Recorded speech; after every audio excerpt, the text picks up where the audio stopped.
Hello, everyone, and welcome to video one of Growing and Learning Spanish. I hope that you have found this video because you are trying to learn Spanish on your own.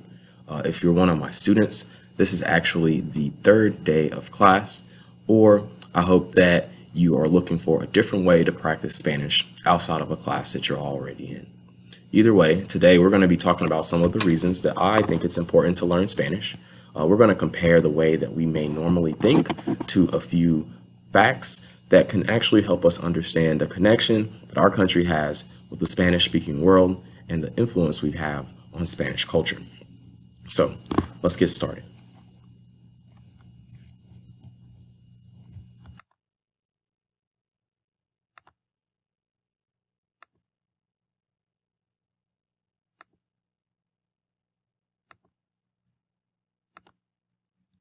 So when we think about the reasons to learn Spanish, I like to start by evaluating some of the ways that we think about Spanish speakers and the breakdown of Spanish speakers around the world.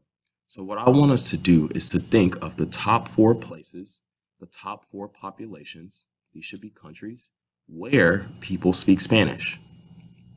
Please don't skip ahead to the next slide if you have this book.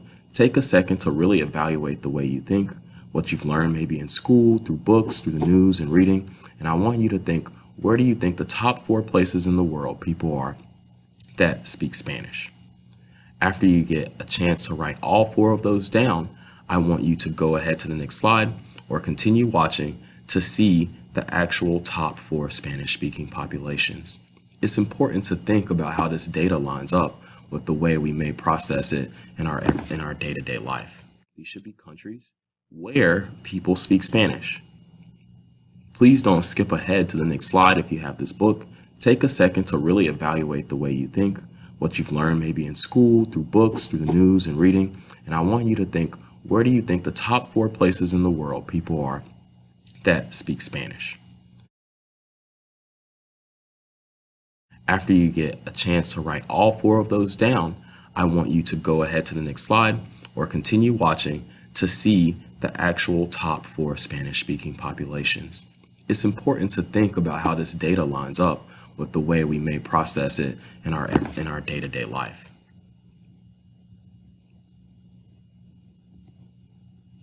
So, based on the numbers of Spanish speakers, if we take a look, the number 1 place, and a lot of you may have gotten this right, that people speak Spanish is Mexico.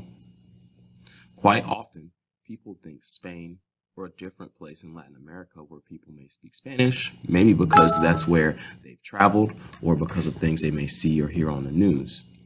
Now, to think Spain, it would make sense because Spanish comes from Spain, but this is a dynamic that I want us to understand.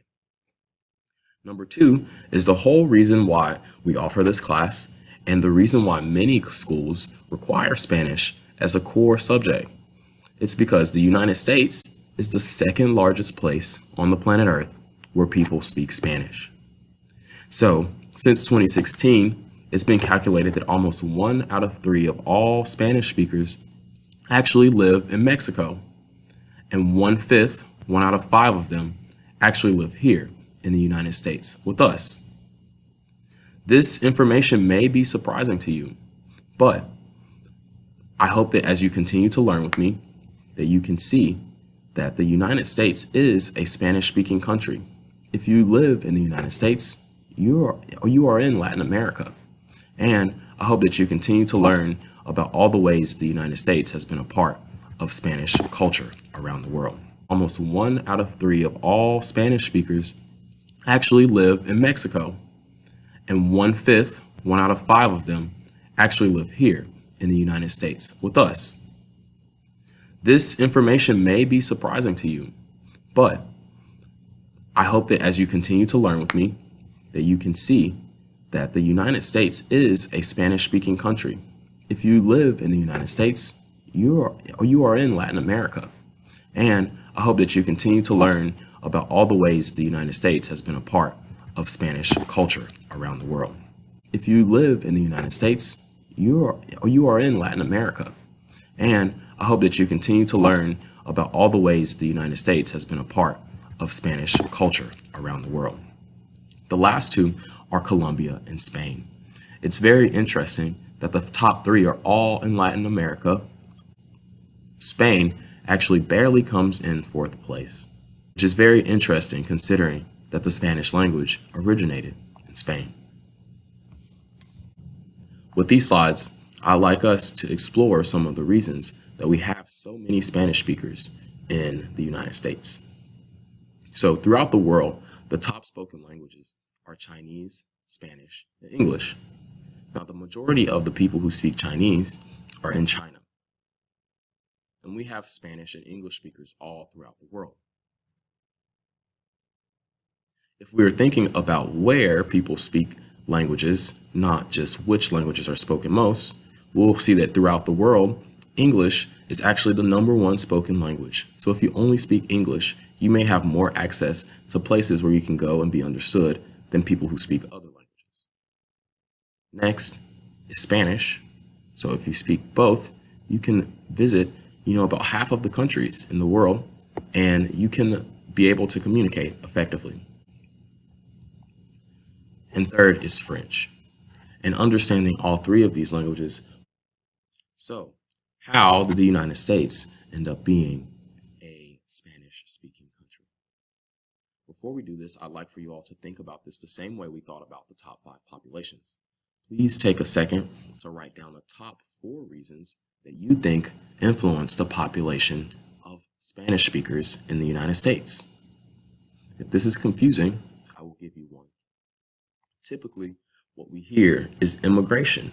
We think that the reason that so many people speak Spanish here is because people who speak Spanish actually immigrate here and influence and change the dynamic of our population.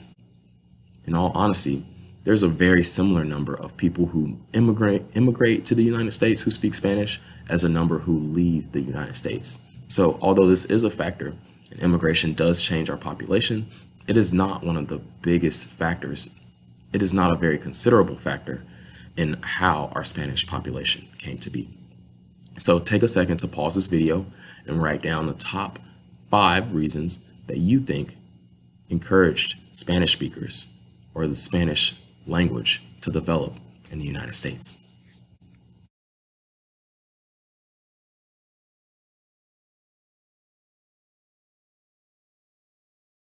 You've written down your 5 reasons.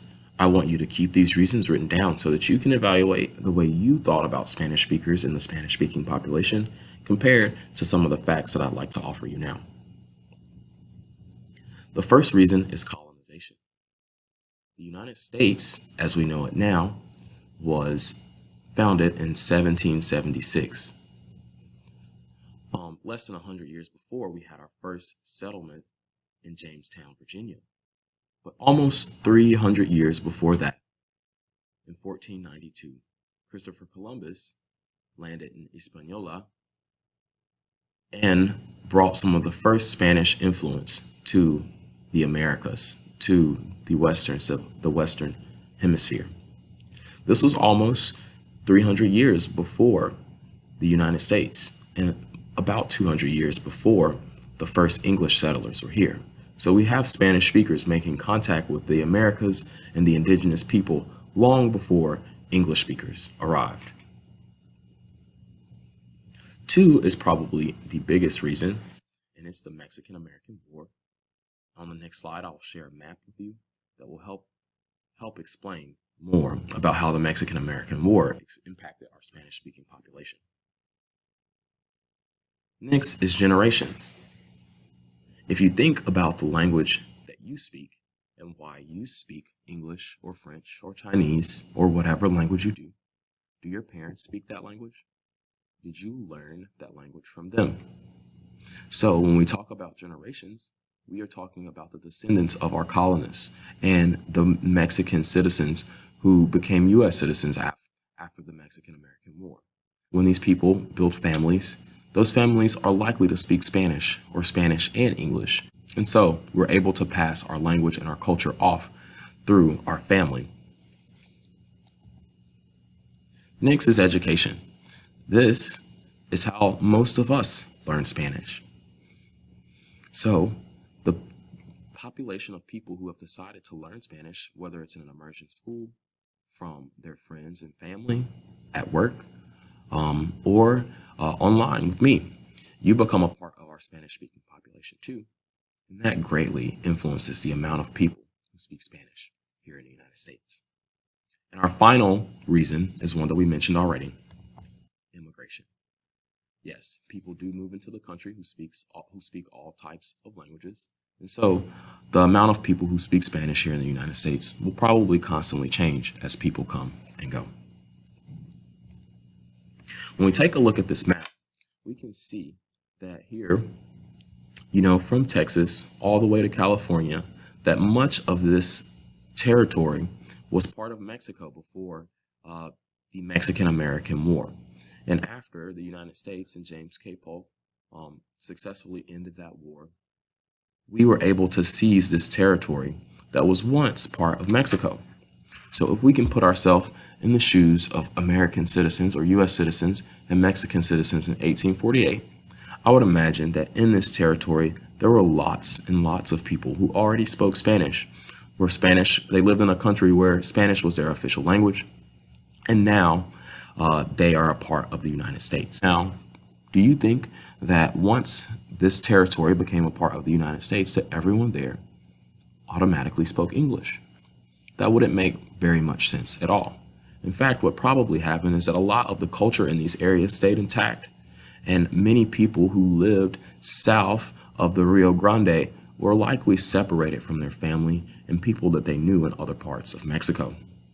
If I lived here in Texas and I had a brother who lived south of the Rio Grande, it might be reasonable to think that we were now separated by a border that made us citizens of two different countries, although our culture almost exactly the same and the language that we spoke were the same. So consider that about a quarter of the U.S. territory was once a part of Mexico, which is a Spanish-speaking country. And so a lot of Spanish speakers and their offspring have always lived here. So the last thing I'd like for us to think about, considering what we've learned about Spanish-speaking countries, the United States, and the people who speak Spanish around the world, I'd like to ask you, are you Hispanic? Let's take a second to look at two definitions of Hispanic that I found online and to see how they apply to your life. So our first one says, of or relating to Spain or Spanish-speaking countries, especially those of Latin America. So when we consider what we learned today, is the United States a Spanish-speaking country? Well, we know that 1/5 of all Spanish speakers in the world lived here. We know that 1/4 of the country was once a part of Mexico. And the United States does not have an official language.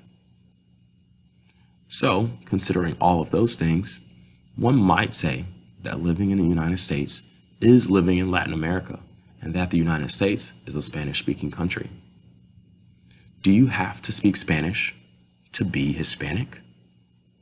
If my parents are Hispanic and they speak Spanish, and I do not, am I less Hispanic than they are? These are the things we want to consider as we try and evaluate, our own place in the United States and our relationship to the Spanish that is all around us. Our second definition was a Spanish-speaking person living in the U.S., especially one from Latin American descent. So, according to this one, if you want to become Hispanic, the first thing you need to do is practice your Spanish. I don't get to say if you're Hispanic or not, or if you want to be, but the truth is that Spanish is all around us, and I'm really happy that you're choosing our class to help you grow and develop your Spanish. Thank you guys for tuning in. I hope you get a chance to watch my next videos and choose Growing and Learning Spanish in our class to continue to develop your Spanish ability. Adios. Have a buen día.